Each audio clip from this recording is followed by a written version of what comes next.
pernah ngerasa takut banget buat mulai sesuatu, sampai-sampai rasanya lebih gampang nyerah aja? Atau ngerasa kalau gagal itu kayak akhir dari segalanya? Stop. Video ini bakal ngebuka mata kamu tentang gimana sebenarnya rasa takut itu cuma jebakan pikiran, dan kita bakal pecahin bareng-bareng caranya ngatasin. Jangan kemana-mana, karena di akhir video ini kamu bakal nemuin kunci buat ngubah hidupmu. Rasa takut akan kegagalan itu sebenarnya natural banget. Otak kita didesain buat ngehindarin risiko, tapi masalahnya kadang ini malah bikin kita terjebak di zona nyaman. Kalau dibiarkan, kita jadi kayak orang yang jalan di tempat, nunggu keajaiban datang. Tapi kamu tahu nggak? Di balik rasa takut itu ada peluang besar yang bisa kamu raih kalau berani ngambil langkah.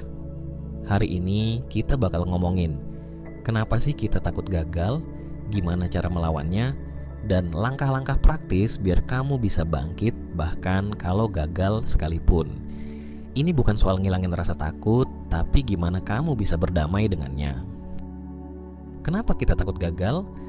Secara biologis, rasa takut itu muncul karena otak kita punya bagian yang namanya amigdala. Dia kayak alarm otomatis yang langsung aktif begitu kita ngelihat ancaman. Masalahnya, amigdala ini nggak selalu bisa bedain ancaman nyata sama ancaman yang cuma ada di pikiran kita. Makanya, seringkali ketakutan kita tuh cuma ilusi. Faktor lain adalah ekspektasi sosial. Kita sering banget mikir, kalau gagal, apa kata orang? Padahal, faktanya, orang-orang nggak peduli sebanyak itu sama kegagalan kita. Mereka sibuk mikirin diri mereka sendiri. Oke, sekarang masuk ke bagian yang paling penting. Ini dia langkah-langkah praktis buat ngelola rasa takut akan kegagalan. 1. Ubah perspektif tentang kegagalan.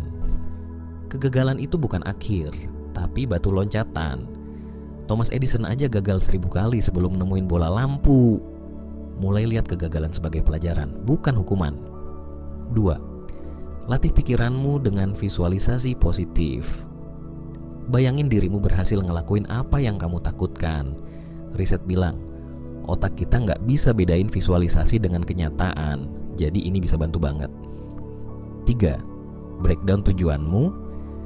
Bikin langkah kecil yang realistis. Kalau targetnya terlalu besar, otakmu bakal langsung bilang, nggak mungkin.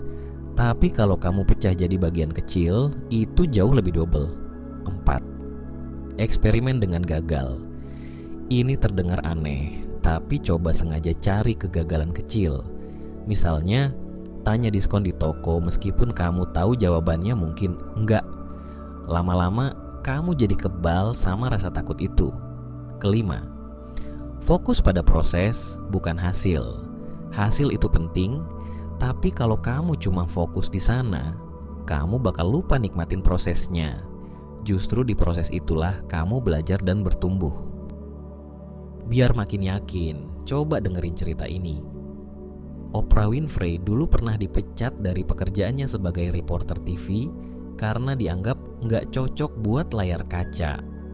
Sekarang, dia jadi salah satu tokoh paling berpengaruh di dunia. Atau J.K. Rowling yang ditolak oleh 12 penerbit sebelum akhirnya Harry Potter diterbitkan. Bayangin kalau mereka menyerah karena takut gagal. Pesan penting di sini adalah kegagalan itu nggak mendefinisikan siapa kamu. Yang penting adalah apa yang kamu lakuin setelahnya. Rasa takut itu memang nggak bisa hilang sepenuhnya, tapi justru di sanalah letak keindahannya. Rasa takut adalah tanda kalau kita sedang bergerak menuju sesuatu yang berarti. Setiap langkah maju, sekecil apapun, adalah bukti bahwa kamu nggak menyerah. Dan di sanalah keberanianmu mulai bersinar. Jadi, udah siap buat ngelawan rasa takutmu? Ingat, takut itu normal, tapi jangan biarin dia nguasain hidupmu. Ambil langkah kecil, ubah cara pandang, dan terus bergerak maju. Kalau kamu pernah ngalamin rasa takut akan kegagalan, share cerita kamu di kolom komentar. Siapa tahu, cerita kamu bisa jadi inspirasi buat orang lain. Jangan lupa like, subscribe, dan nyalain lonceng notifikasinya. Sampai ketemu di video berikutnya. Dan selalu ingat, kamu lebih kuat dari yang kamu pikirkan.